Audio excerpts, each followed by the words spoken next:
Bom dia, meus irmãos, graça e paz. Mais uma vez estamos aqui produzindo esta live com a finalidade de também estarmos compartilhando a palavra do Senhor. Já são 9 domingos sem estarmos reunidos, congregados no nosso tempo, na nossa amada igreja, mas temos tido a oportunidade de estar com os irmãos, compartilhando acerca das mensagens trazidas pela nossa revista, a revista da nossa escola dominical, que já se encontra na sua última lição, a lição de número 13. A graça triunfa sobre o nosso cansaço. Então hoje vamos dar início à primeira parte, deste tema, trabalhando aí primeiramente a introdução e o contexto. Então, neste primeiro domingo, nessa primeira parte da lição de número 13, vamos trabalhar apenas a introdução e o contexto, e no próximo domingo finalizaremos a lição de número 13, encerrando, portanto, a nossa revista, cujo tema foi A Graça Triunfa, a Graça Vence, Você Curte. E o tema da lição de hoje é A Graça Triunfa sobre o nosso cansaço. E o texto base que o autor da lição toma para fundamentar aí a sua lição é o livro de Hebreus, mais uma vez. Em diversas outras lições, ele se utilizou do texto ou de textos contidos no livro de Hebreus. O fez também desta feita aqui, e se encontra basicamente em todo o capítulo 4, o fundamento da sua lição. E eu vou aproveitar a oportunidade para ler com os irmãos. Peço que os irmãos, mesmo aí assentados nas suas casas, possam pegar as suas Bíblias e assim acompanhar a leitura que farei, do capítulo 4 de Hebreus, cujo tema é a entrada no descanso de Deus pela fé. E diz assim a palavra do nosso Deus: temamos, portanto, que, sendo-nos deixada a promessa de entrar no descanso de Deus, suceda parecer que algum de vós tenha falhado, porque também a nós foram anunciadas as boas novas, como se deu com eles. Mas a palavra que ouviram não lhes aproveitou, visto não ter sido acompanhada pela fé naqueles que ouviram. Nós, porém, que cremos, entramos no descanso conforme Deus tem dito: assim jurei na minha ira, não entrarão no meu descanso, embora certamente as obras estivessem concluídas desde a fundação do mundo. Porque em certo lugar assim disse no tocante ao sétimo dia: e descansou Deus no sétimo dia de todas as obras que fizera. E novamente, no mesmo lugar, não entrarão no meu descanso. Visto, portanto, que resta entrarem alguns nele, e que, por causa da desobediência, não entraram aqueles aos quais anteriormente foram anunciadas as boas novas, de novo determina certo dia, hoje falando por Davi, muito tempo depois, segundo antes fora declarado: hoje, se ouvirdes a sua voz, não endureçais o vosso coração. Ora, se Josué lhe houvesse dado descanso, não falaria posteriormente a respeito de outro dia. Portanto, resta um repouso para o povo de Deus, porque aquele que entrou no descanso de Deus, também ele mesmo descansou de suas obras, como Deus das suas. Esforcemo-nos, pois, por entrar naquele descanso, a fim de que ninguém caia segundo o mesmo exemplo de desobediência. Porque a palavra de Deus é viva, eficaz e mais cortante do que qualquer espada de dois gumes, e penetra até ao ponto de dividir alma e espírito, juntas e medulas, e é apta para discernir os pensamentos e propósitos do coração. E não há escritura que não seja manifesta na sua presença. Pelo contrário, todas as coisas estão descobertas e patentes aos olhos daquele a quem temos de prestar contas. Tendo, pois, a Jesus, o Filho de Deus, como grande sumo sacerdote, que penetrou os céus, conservemos firmes a nossa confissão, porque não temos sumo sacerdote que não possa compadecer-se das nossas fraquezas. Antes foi ele tentado em todas as coisas, à nossa semelhança, mas sem pecado. Acheguemo-nos, portanto, confiadamente, junto ao trono da graça, a fim de recebermos misericórdia e acharmos graça para socorro em ocasião oportuna. Meus queridos, esse capítulo 4 do livro de Hebreus, como vocês podem perceber aí no segundo slide, ele na verdade, ele está inserido dentro do contexto da narrativa que o autor faz, iniciando no capítulo 3. Lá no capítulo 3, ele faz uma longa citação do Salmo 95. E ele se dirige aos descrentes, as pessoas que não creem no Evangelho do Senhor Jesus, e que foram amaldiçoados por Deus e morreram no deserto. No capítulo 4, aqui que nós acabamos de ler, a admoestação narrada lá nos versos de 12 a 14 do capítulo 3, ela é ampliada, ela é estendida aqui nos versos de 1 a 11 do capítulo 4. Então, aquela admoestação que está lá no capítulo 3 anterior, descrita nos versos 12 a 14, é agora trazida para o capítulo 4 de uma maneira mais ampliada nos versos de 1 a 11. E a questão levantada aqui é apenas uma. A promessa de Deus de entrar no seu descanso, que foi dada aos israelitas, ela e perdida por causa da descrença deles, ela é ainda válida? Ela é vigente? Ela ainda é uma promessa para os nossos dias? Essa é a grande pergunta. A mensagem de entrar no descanso de Deus Deus promete, é a mesma, seria uma outra forma de indagar, e que exige a aceitação pela fé. Por isso devemos ter o cuidado todo especial, quanto a esse aspecto. Seria uma outra forma de você indagar. Aí no próximo slide, eu trago especificamente a promessa que o autor faz menção. Você percebeu aí na leitura que nós fizemos, no capítulo 4, que o autor do livro de Hebreus, ele, durante a sua narrativa, faz menção a alguns tipos de descanso. Ele descreve historicamente, ao longo da palavra do Senhor, as várias espécies de descansos que a Bíblia nos traz. E ele fala do descanso da criação, fala do descanso de Canaã e o descanso celestial.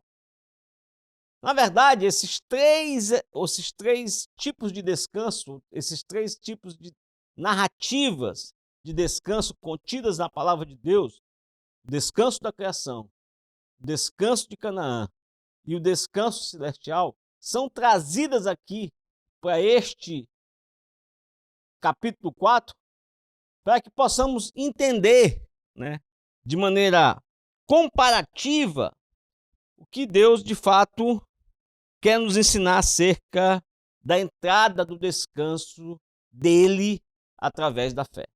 O que, na verdade, o autor aqui do capítulo 4 quer nos ensinar é o seguinte: ele vai usar o descanso da criação, contido lá em Gênesis 2, 1 e 2, para comparar esse descanso da criação com dois outros descansos narrados na palavra de Deus. O descanso de Canaã e o descanso, celestial, o descanso salvífico do nosso Deus. E qual foi o descanso de Canaã? Qual foi a promessa, de Deus para os israelitas ao entrarem na terra prometida?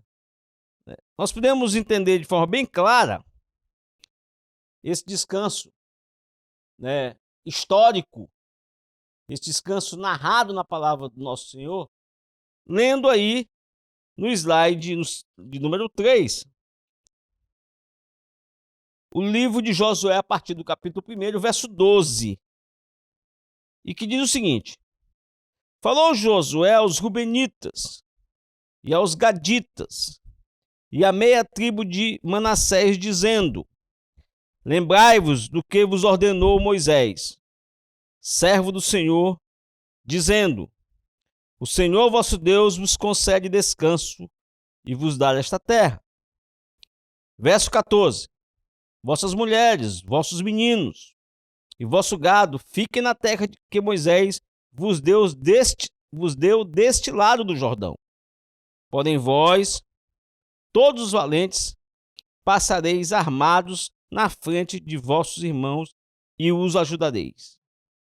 No slide seguinte, nós temos o verso 15 e 16, que diz o seguinte: até que o Senhor conceda descanso a vossos irmãos, como a vós outros, e eles também tomem posse da terra que o Senhor vosso Deus lhes dá. Então tornareis a terra da vossa herança e possuireis a que vos deu Moisés, servo do Senhor, deste lado do Jordão, para o nascimento do sol. Então responderam a Josué, dizendo: tudo quanto nos ordenardes, faremos, e onde quer que nos enviares, iremos. Diz o verso 17 no slide seguinte: como em tudo obedecemos a Moisés, assim obedeceremos a ti. Não somente seja o Senhor teu Deus contigo, como foi com Moisés. E por fim o verso 18 diz o seguinte: todo homem que se rebelar contra as tuas ordens e não obedecer às tuas palavras, em tudo quanto lhe ordenares serás morto. Então somente ser forte e corajoso. Então, nesse texto aí de Josué 1, versos 12 a 14, aliás, 12 a 18, nós podemos perceber da narrativa, do livro de Josué, que Deus prometeu aos israelitas, que eles entrariam no descanso da Canaã, a terra prometida que manava leite e mel. E no slide seguinte, nós podemos perceber que tudo ali se cumpriu. Olha o que diz Josué 21, 45. Nenhuma promessa falhou de todas as boas palavras que o Senhor falara à casa de Israel. Tudo se cumpriu. Eis que já hoje sigo pelo caminho de todos os da terra, e vós bem sabeis, de todo o vosso coração e de toda a vossa alma, que nenhuma só promessa caiu. De todas as boas palavras que falou de vós o Senhor, vosso Deus, todas vos sobrevieram, nenhuma delas falhou. Está lá em Josué 23, 14. Tudo efetivamente se cumpriu. É a pergunta: será que de fato a promessa de entrar no descanso feita aos israelitas, que é a grande indagação aqui do capítulo 4 de Hebreus, ela ainda é válida? Ela é vigente? O livro de 1 Coríntios 1:9 nos dá a resposta para essa indagação. Fiel é Deus, pelo qual fostes chamados a comunhão de seu Filho, Jesus Cristo, nosso Senhor. Está aí no slide seguinte. Vamos passar aí ao próximo slide, para que nós possamos trazer alguns aspectos introdutórios, né, desse texto, de modo a facilitar a compreensão, né, que queremos passar a partir dessa fase, eu diria, dessa parte inicial, né, do estudo aqui do capítulo 4. A primeira coisa que eu teria que dizer aos irmãos é que o ponto distintivo do texto base de Hebreus é o uso do Salmo 95. Tanto lá em Hebreus 3, quanto aqui também em Hebreus 4, o autor do livro de Hebreus, ele usa, né, toda a sua, em diversos pontos da sua narrativa, ele transcreve, ele faz menção, ele sinaliza e faz lembrar ao leitor do livro de Hebreus aquilo que está contido lá no Salmo 95. A partir do verso-chave: hoje, se ouvirdes a sua voz, não endureçais o vosso coração. Então, a partir desse verso-chave lá do Salmo 95, o autor vai trabalhar justamente a ideia da perda do descanso pelos descrentes, ou seja, descrita lá no capítulo 3, e a vigência dessa promessa, a necessidade de mantermos firmes a perseverança na fé para alcançarmos essa promessa que ainda é atual, que ainda é vigente, aqui no capítulo 4. De fato, se nós atentarmos para esse verso-chave aqui do Salmo 95, cuja a transcrição é: hoje, se ouvirdes a vossa voz, não endureçais o vosso coração, nós vamos entender que este vocábulo hoje é de fato o elemento mais decisivo de nossas vidas. Se nós percebermos que o hoje aqui, ou seja, este termo, esta expressão hoje, usada lá pelo salmista, por Davi, no Salmo 95, tanto ela se fez presente lá no tempo de Davi, 1000 antes da vinda de Cristo, como ela também foi necessária ser, mais uma vez, ser dita aqui pelo autor de Hebreus, no capítulo 4, ou seja, 1000 anos depois de Davi ter dito, e para nós, para a nossa geração também, este termo, esta expressão, este vocábulo se faz como um alerta para nossas vidas. Hoje é o elemento de fato mais decisivo de nossas vidas. Hoje, o agora, é o nosso tempo, mais do que foi para eles. É importante nós entendermos que nós não temos ingerência ou capacidade de mudar o nosso passado. Jamais podemos alterar aquilo que passou. Do mesmo modo, nós não temos, nenhuma força para definir o nosso futuro. Mas o hoje, o presente, o agora, o atual, é o elemento decisivo da nossa vida. Este momento, este tempo presente, ele é algo que está dentro da nossa capacidade de decidir, de tomarmos uma atitude, de tomarmos uma decisão. Por isso que o autor de Hebreus vai alertar aqui da necessidade de que somente o hoje, somente o agora, somente o momento presente é algo que podemos de fato, ou que nos permite de fato tomarmos uma decisão, tomarmos uma atitude. Jamais poderemos ou nos assegurar no direito de prorrogar esta capacidade de decidirmos aquilo que temos para fazer hoje. Por isso que o ponto distintivo trazido tanto no capítulo 3 quanto agora no capítulo 4 é justamente a expressão hoje aqui, redita pelo autor de Hebreus nos 2 capítulos nos chamando a atenção para a necessidade que nós temos este poder, né, limitado, que se prende ao momento que de fato que nós vivenciamos, ou seja, ao hoje. Vamos ver alguns aspectos, ou 4 aspectos introdutórios, para que possamos aí melhor compreender esse capítulo 4 aqui do livro de Hebreus. O primeiro aspecto introdutório que eu chamo a atenção de você é no que diz respeito ao cenário. Qual é o cenário aqui que o autor do livro de Hebreus está nos trazendo para que nós possamos melhor compreender a mensagem que ele quer abordar aqui durante a sua narrativa no capítulo 4. O cenário do texto, que eu já até tive a oportunidade de predizer, é o êxodo do Israel. Ou seja, o êxodo de Israel é o cenário aqui que o autor de Hebreus utiliza para fazer o comparativo em relação ao descanso da criação, o descanso de Canaã e o descanso de Israel. Então esse cenário, o cenário aqui da jornada do deserto de Israel, é o cenário que o autor utiliza. Essa geração foi reprovada no teste, queixou-se, desobedeceu a Deus e nunca se voltou a ele com fé. Ou seja, é um outro aspecto desse cenário.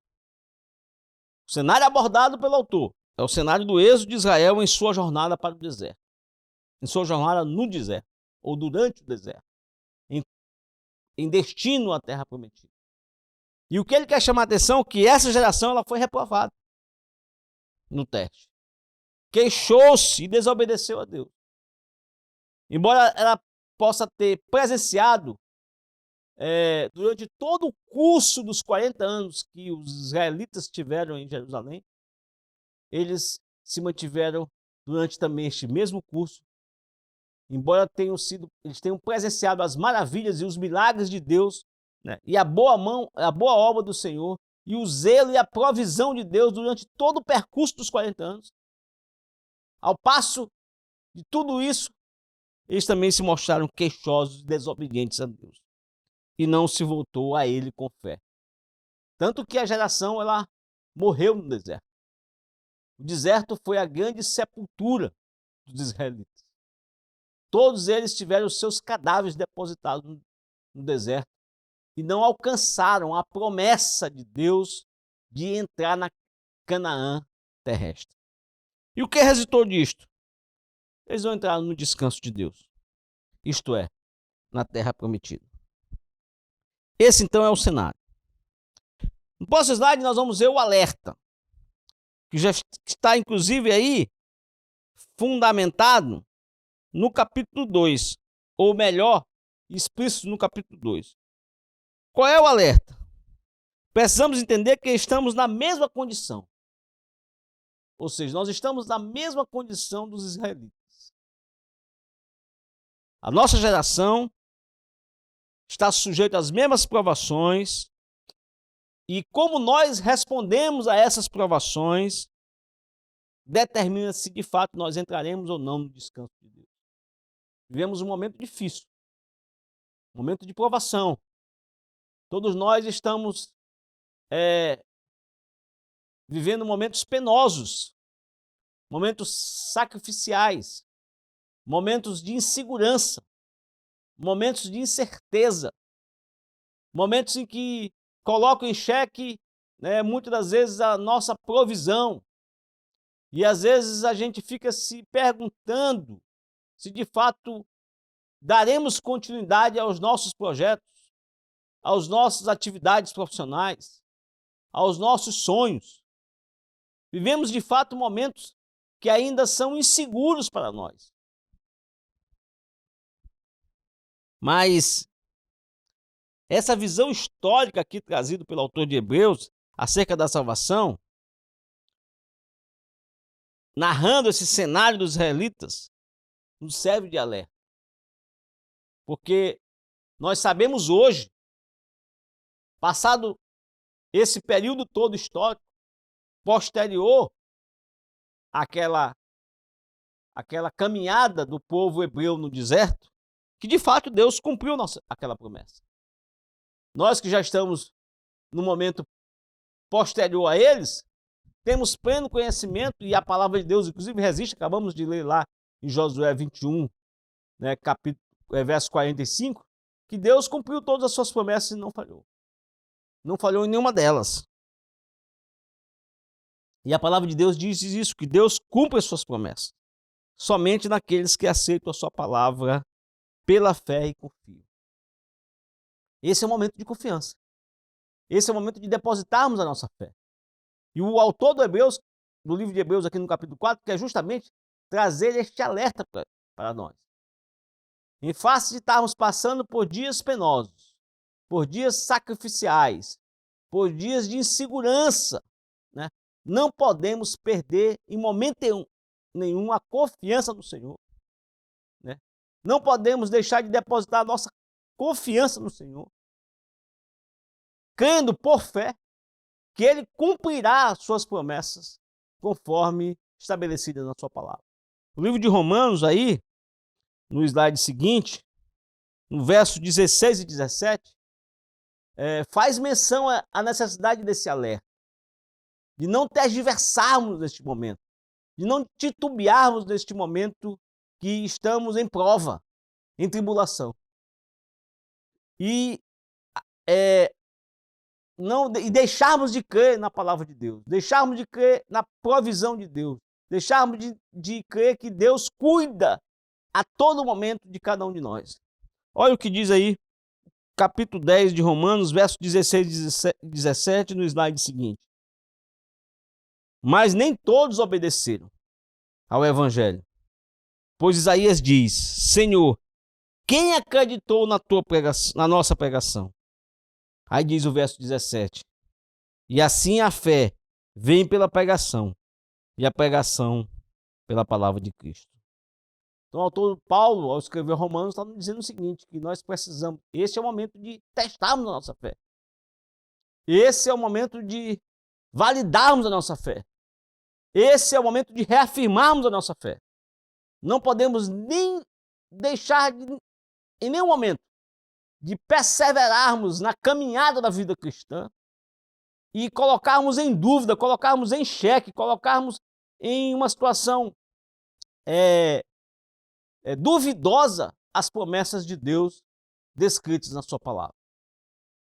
Então, o alerta que o autor faz aqui no verso 2 do capítulo 4 é um elemento introdutório para podermos compreender esse comparativo que iremos,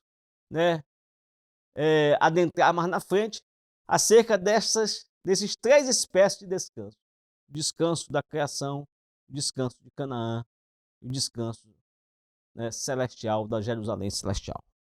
Mas temos ainda no slide seguinte aí um outro elemento introdutório, um outro aspecto introdutório, que nós precisamos estar atentos para melhor compreender a lição desse texto. É a precaução.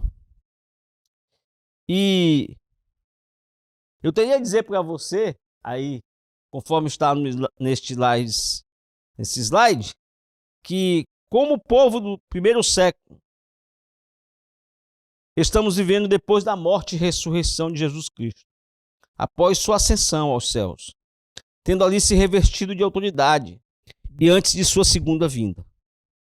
Após essa segunda vinda, a oportunidade de salvação terá passado e a colheita finalmente será concluída.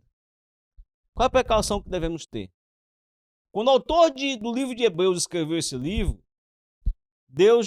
Jesus já havia encarnado, já havia cumprido cabalmente o seu ministério aqui na terra, já havia sido submetido ao sacrifício remidor da cruz do Calvário, e já havia sido assunto aos céus. Então, tudo isso já havia acontecido quando o autor de Hebreus narra e escreve este livro de Hebreus. E justamente o autor de Hebreus chama a atenção para os leitores da carta de Hebreus do primeiro século, para que eles pudessem ter a precaução, fazendo justamente esse comparativo, de que eles precisavam entender que, no momento anterior a eles, numa geração anterior a eles, descrentes haviam fracassado. E aí entra a grande pergunta: como respondemos ao Evangelho hoje? É o que é relevante, é o que é de fato decisivo. Toda essa historicidade aqui que o autor de Hebreus traz, mencionando inclusive aspectos históricos anteriores à vinda de Cristo, para que os nossos irmãos do primeiro século pudessem ter precaução, obviamente são revigorados para nós que estamos vivendo o hoje, para que possamos agir de forma decisiva no que diz respeito à crença e aceitação do Evangelho. Esse é o terceiro elemento do aspecto introdutório. Mas ainda tem um quarto elemento, um quarto e último elemento de caráter introdutório que nós precisamos entender aí, ou distinguir, melhor dizendo, para que possamos compreender as lições, né, desse capítulo 4. É que diz lá o versículo 1 do capítulo 4 que temamos, portanto, que, sendo-nos deixada a promessa de entrar no descanso de Deus, suceda parecer que alguns de vós tenha falhado. Então, o versículo 1 do capítulo 4 de Hebreus, ele destaca três coisas. Ele destaca que há uma promessa de entrar no descanso de Deus, que precisamos ter a atenção e a precaução de não falharmos no que diz respeito a crer nesta promessa, e que esse receio da possibilidade de que venhamos a falhar deve ser uma preocupação geral de todos aqueles que creem. Por isso que o autor de Hebreus, que ele tem um aspecto ministerial muito forte, pastoral muito forte, ele não inclui somente ele aqui ao iniciar o capítulo 4. Ele poderia muito bem ter dito: temo, portanto, que sendo-nos deixada a promessa de entrar no descanso de Deus, suceda parecer que algum de vós tenha falhado. Mas ele diz: temamos. Ou seja, essa preocupação, esse receio, esse temor de possivelmente viermos a falhar na caminhada da fé, deve ser algo que deve permear a mente de todo crente.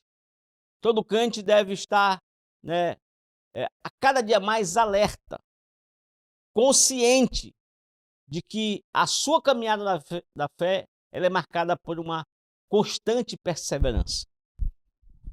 Esse receio aqui, trazido pelo autor de Hebreus, resulta em dois aspectos centrais, ou seja, em duas ênfases centrais. A perseverança nas provações e a responsabilidade comunitária. Então, esse receio aqui que o autor de Hebreus, ele ressalta, enfatiza duas coisas: a perseverança nas provações. Nós, de fato, estaremos sujeitos às provações neste mundo, às lutas neste mundo, às vicissitudes deste mundo, aos momentos de angústia deste mundo, de sofrimento deste mundo, de pandemia deste mundo. E precisamos manter constância na nossa perseverança. Mas essa perseverança constante nas promessas, ela não é uma responsabilidade pessoal, singular, mas ela deve ser uma responsabilidade comunitária. Todos nós devemos estar atentos a essa responsabilidade. Eu preciso, de fato, meus irmãos, me preocupar com o meu irmão. Eu preciso, de fato, compartilhar da palavra de Deus com o meu irmão. Eu preciso, de fato, fortalecer o meu irmão. Eu preciso, de fato, orar com o meu irmão. Alguém já disse que desejar a salvação de alguém é algo recomendável. Que orar por um irmão é algo digno de louvor.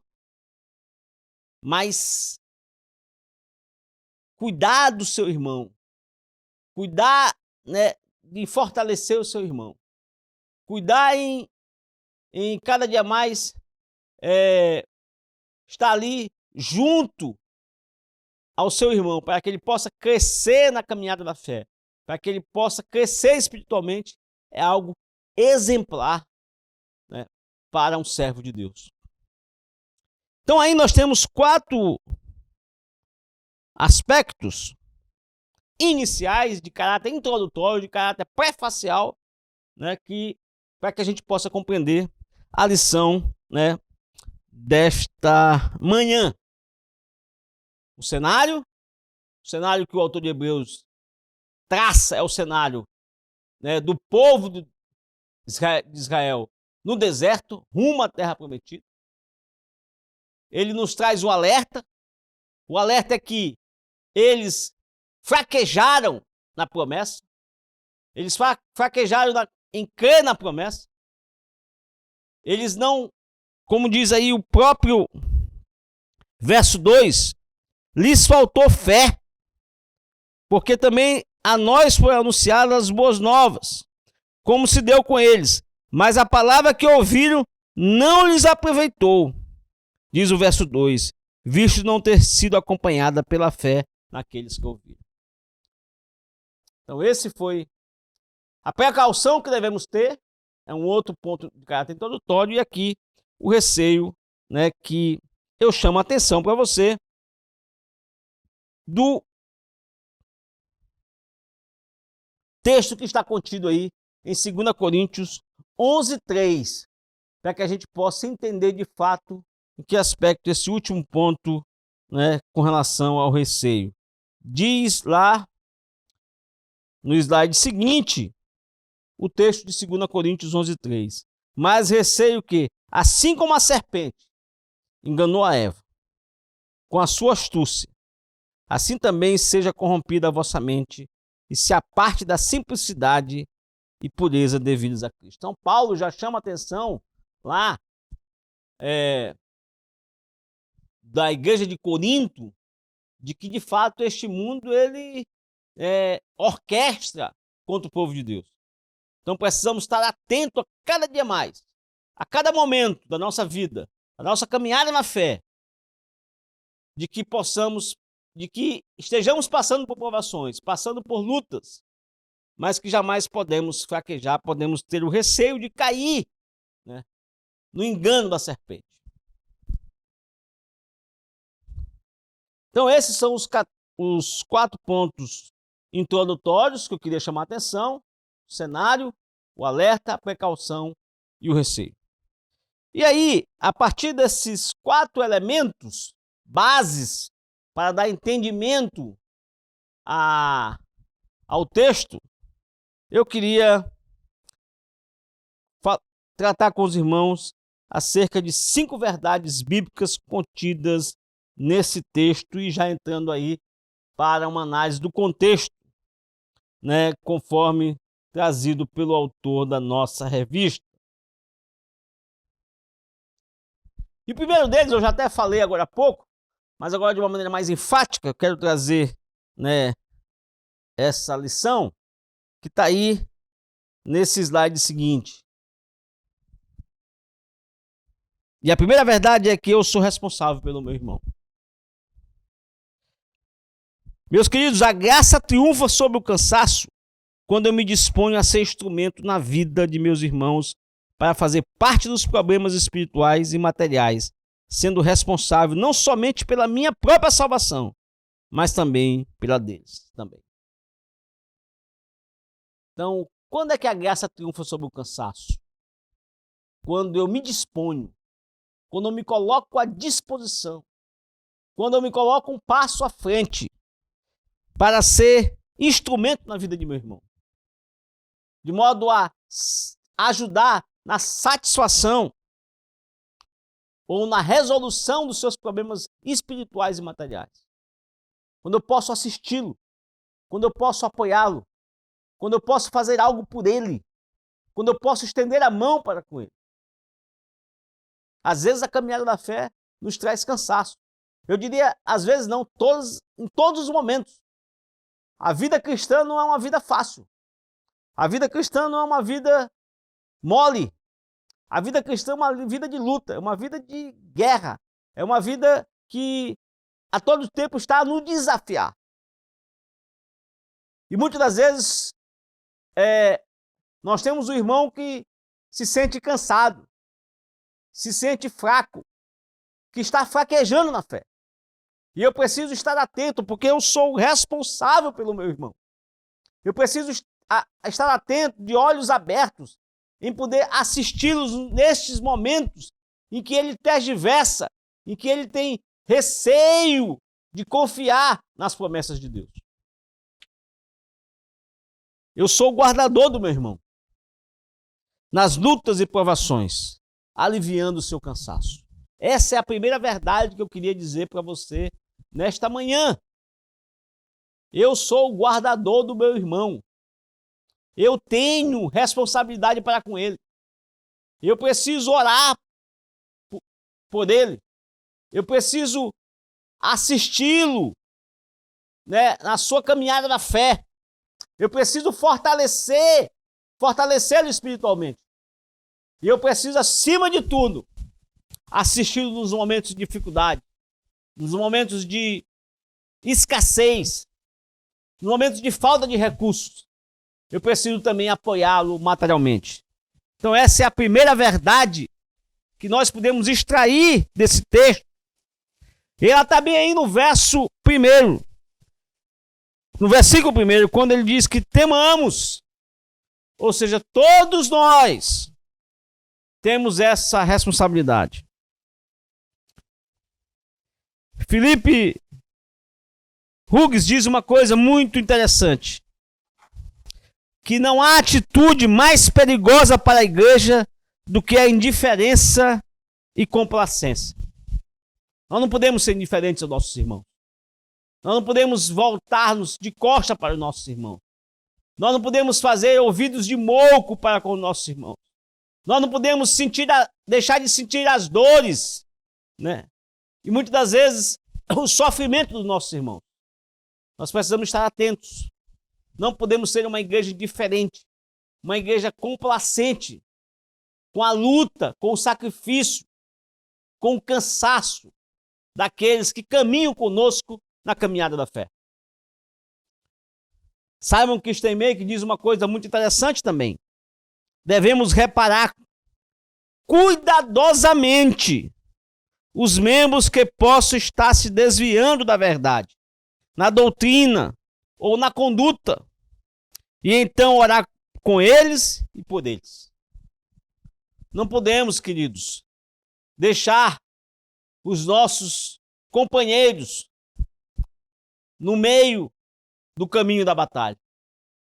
Jamais podemos, de fato, nos olvidarmos a estender o nosso braço para que o nosso irmão, para aquele que caminha conosco na igreja de Cristo, possa também ser fortalecido espiritualmente através das nossas ações, das nossas condutas, das nossas orações, do nosso tempo gasto no ensino da palavra. Esse é uma verdade intrínseca aqui que o autor de Hebreus quer nos chamar a atenção. Richard Phillips diz uma coisa também bastante interessante. Uma boa igreja não será definida pelo tamanho do edifício, nem pelo número de membros ou quantia de dinheiro arrecadado, mas antes pelo padrão de Deus. Uma igreja de qualidade será aquela que não deixa qualquer desgarrado ficar para trás. Queridos, o livro de Hebreus nos chama também a atenção para essa verdade, para essa responsabilidade que temos para com o nosso irmão. Diz lá, Hebreus 3, verso 13, que diz o seguinte: pelo contrário, exortai-vos mutuamente cada dia, durante o tempo que se chama hoje, a fim de que nenhum de vós seja endurecido pelo engano do pecado. No slide seguinte, do mesmo modo, Tiago, em sua carta, vai nos ensinar vai nos dizer uma grande verdade bíblica. Sabei que aquele que converte o pecador do seu caminho errado salvará da morte, e a alma dele cobrirá a multidão de pecados. Então, a primeira verdade que eu queria chamar a atenção é que eu sou o responsável, eu sou o guardador do meu irmão. A segunda verdade, queridos, que eu queria chamar a atenção de vocês é justamente que o descanso que o autor de Hebreus fala aí,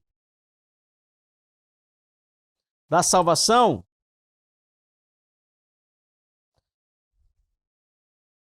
nada mais é do que, aliás, o descanso que o autor fala aí no capítulo 4 de Hebreus, nada mais é do que a salvação oferecida por Deus.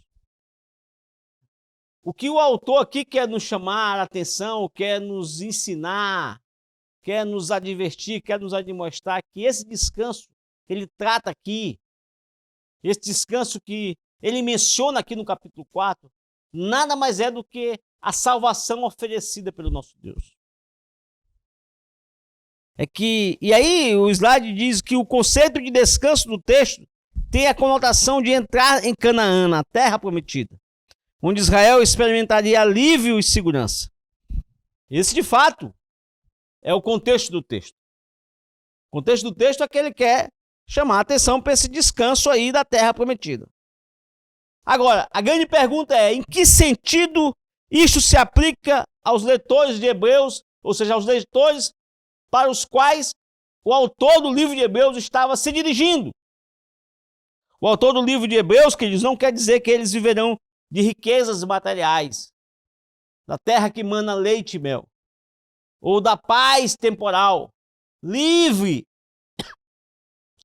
daquelas nações inimigas que viviam circunvizinhas a Israel.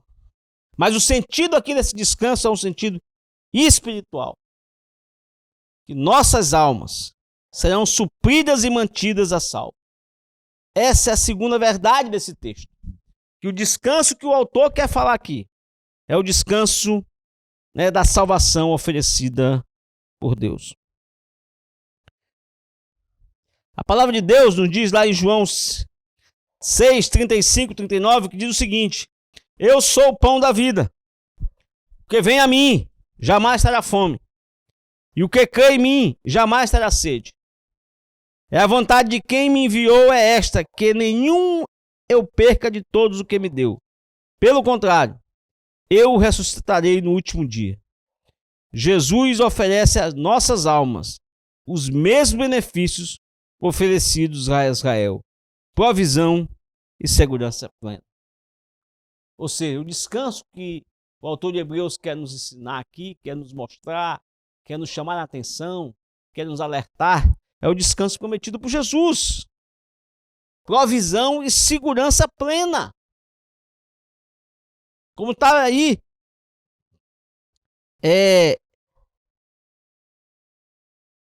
descrito no livro de Filipenses. A carta de Paulo à igreja de Filipe diz o seguinte: e o meu Deus, segundo a sua riqueza em glória, há de suprir em Cristo Jesus cada um de vossas necessidades.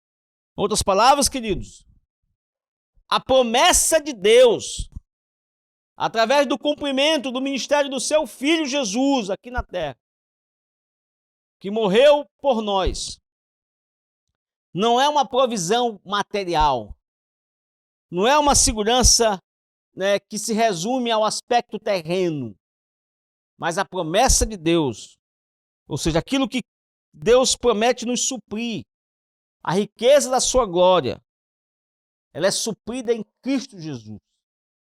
Em Cristo Jesus, nós somos supridos de todas as nossas necessidades. Não há mais o que temer, não há mais o que recear, não há mais o que possa nos acometer de medo. Nós estamos supridos em nossas almas por toda a provisão e por toda a segurança plena. Deus nos assiste através da ação salvífica e redentora de Cristo Jesus. Essa é a riqueza da sua glória.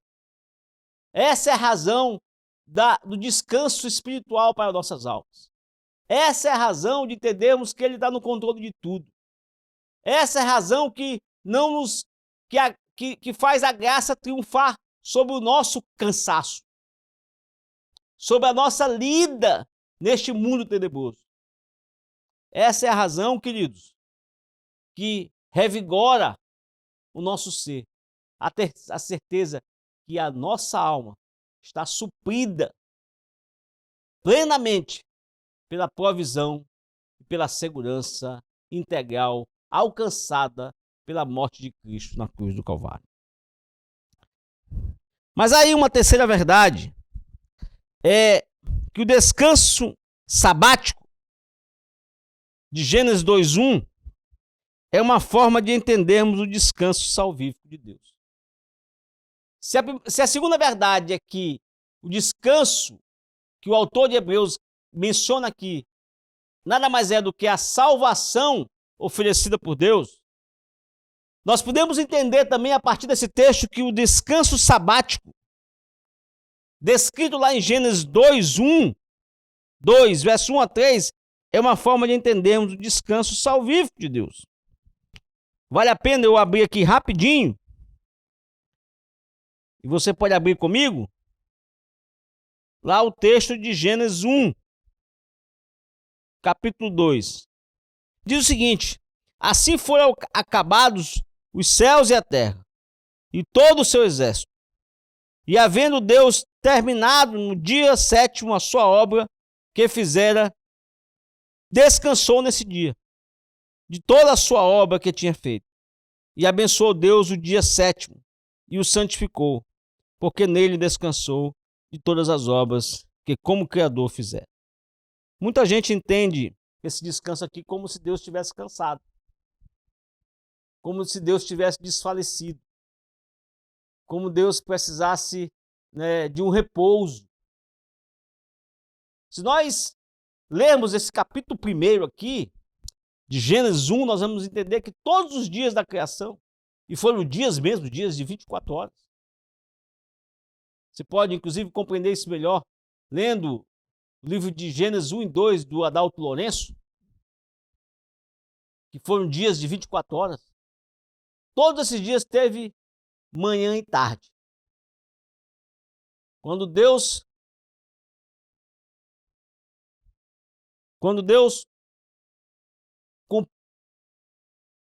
estava ali criando o universo, em todos aqueles dias teve manhã e tarde. Mas no 7º dia não houve manhã e tarde. Para mostrar que esse descanso, ele não foi uma condição temporária. Que Deus precisava se aliviar, precisava descansar, precisava repousar. Pelo contrário, Jesus, quando esteve entre nós, disse assim que meu Pai trabalha até agora. Esse descanso aqui que Gênesis 1:2 quer mostrar é que Deus, quando entendeu que a sua criação era boa, suficiente e eficaz, ele foi para o seu trono. E de lá passou a reinar absolutamente. Esse é o sentido do descanso aqui da criação, narrada no capítulo 2, versos de 1 a 3 de Gênesis. Então esse descanso não foi uma condição temporária, mas permanente para Deus. Ele prossegue para sempre, fugindo do padrão dos outros dias da criação. Como eu disse agora há pouco, que neste 7º dia não houve mais manhã e tarde. Após ter ordenado e submetido toda a sua criação, Deus sentou-se no seu trono. Seu reino é de descanso, é reino absoluto. Então esse descanso sabático aqui, descrito em Gênesis 1:2, é um reino que é um descanso que evidencia, que traduz que Deus é o Deus Sabá. É o Deus que descansa. É o Deus que reina absolutamente. É o Deus que está com todo o controle da obra da sua criação. É o Deus que reina com supremacia e soberania inatacável. Isaías 46, verso de 9 a 10 diz o seguinte: lembrai-vos das coisas passadas da antiguidade, que eu sou Deus e não há outro, eu sou Deus e não há outro semelhante a mim, que desde o princípio anuncio que há de acontecer, e desde a antiguidade as coisas que ainda não sucederam, que eu digo, o meu conselho permanecerá de pé, farei toda a minha vontade. Então esse descanso, ele revela a supremacia de Deus. Por isso que eu preciso entender que esse descanso é um alívio espiritual para a minha alma. Porque o meu Deus, a quem confio, ele está no seu descanso permanente. E do seu trono, ele reina absoluto, de forma suprema. Então, além de... temos ainda uma quarta verdade. É que esse descanso sabático nos livra de toda preocupação. Eu entrar no descanso sabático eterno de Deus significa entrar no relacionamento salvífico com Deus. Eu entender que eu sou um eleito de Deus. Eu sou um escolhido de Deus. Eu sou um filho de Deus. E que nada deste mundo poderá romper essa relação salvífica do Pai para conosco. Quando ele se torna nosso Salvador, nós nos tornamos participantes desse reino dele, que é um reino supremo, é um reino de supremacia, é um reino de descanso, é um reino absoluto, é um reino que não está sujeito a nenhuma situação que possa abalar a sua soberania. Significa que você tem depositado a sua fé nessa salvação de Deus, no Evangelho de Jesus Cristo, você agora pode descansar. Se você de fato tem depositado a sua fé no seu Evangelho, se você de fato tem depositado a sua fé no reino de Deus, você agora pode descansar. Você agora pode parar de se preocupar. Porque Deus é o nosso Sabá. Jeremias 29:11 diz o seguinte: eu é quem sei que pensamentos tenho a vosso respeito, diz o Senhor, pensamentos de paz e não de mal, para vos dar o fim que desejais. E em Mateus 11, 28 a 30, Jesus clama: vinde a mim, todos que estáis cansados e sobrecarregados, e eu vos aliviarei. Tomai sobre vós o meu jugo, e aprendei de mim, porque eu sou manso e humilde de coração, e achareis descanso para a vossa alma, porque o meu jugo é suave e meu fardo é leve. Ah, queridos, 5 verdades são necessárias, são reveladas aqui nesse texto. É que eu sou responsável pelo meu irmão, que esse descanso aqui nada mais é do que a salvação oferecida por Deus. Que esse descanso aqui sabático, esse descanso salvífico, é uma forma de entendermos que Deus é o nosso Salvador. que esse descanso salvífico, sabático, nos livra de qualquer preocupação. Porque nós já alcançamos o que de melhor, o que de mais importante, o de que mais relevante poderíamos alcançar nessa terra. Nada mais nos falta. Nós alcançamos aquilo que necessitávamos como seres humanos alcançar aqui na nossa vida terrena, que foi a salvação em Cristo Jesus. Por isso, a quinta verdade é esta. Quinta e última verdade. Crer é o caminho para o descanso de Deus. Se você ler aí o verso 3 do capítulo 4, ele diz o seguinte: nós, porém, que cremos, entramos no descanso conforme Deus tem dito. Assim jurei na minha ira, não entrarão no meu descanso, embora certamente as obras estivessem concluídas desde a fundação do mundo. Portanto, queridos, nós que cremos, entramos no descanso. Veja bem aí o verso 3, que ele diz que nós, porém, que cremos, entramos no descanso conforme Deus tem dito. Ele não diz que nós que cremos, entraremos no descanso. Nós que cremos, faremos jus futuramente a um descanso. Ele diz que nós que cremos neste evangelho, nós que temos a plena convicção da certeza da promessa, do descanso espiritual para a nossa alma, nós já entramos nesse descanso. Nós já vivemos sob esse descanso. Nós já usufruímos desse descanso. Esse descanso é copartícipe da nossa vida. A nossa vida deve ser uma vida de descanso. Deve ser uma vida que é totalmente entregue às mãos do Senhor. Deve ser uma vida que convicta de que o meu futuro, o meu amanhã, a minha provisão, aquilo que eu preciso, aquilo que eu necessito para viver neste mundo de lutas, de vicissitudes, de tribulações, de tempestades, de nuvens gris, nuvens acinzentadas. Deus me segura pela sua promessa salvífica alcançada na cruz do Calvário por Cristo Jesus. Assim, queridos, confiar no Senhor para a salvação é o caminho para o descanso. O caminho para o descanso, a trilha para o descanso. O alvo para chegarmos ao descanso é confiarmos na salvação em Cristo Jesus. Devemos acolher a sua mensagem, a mensagem do Evangelho, a oferta de salvação. E assim, queridos, pela fé, adentrarmos no descanso de Deus.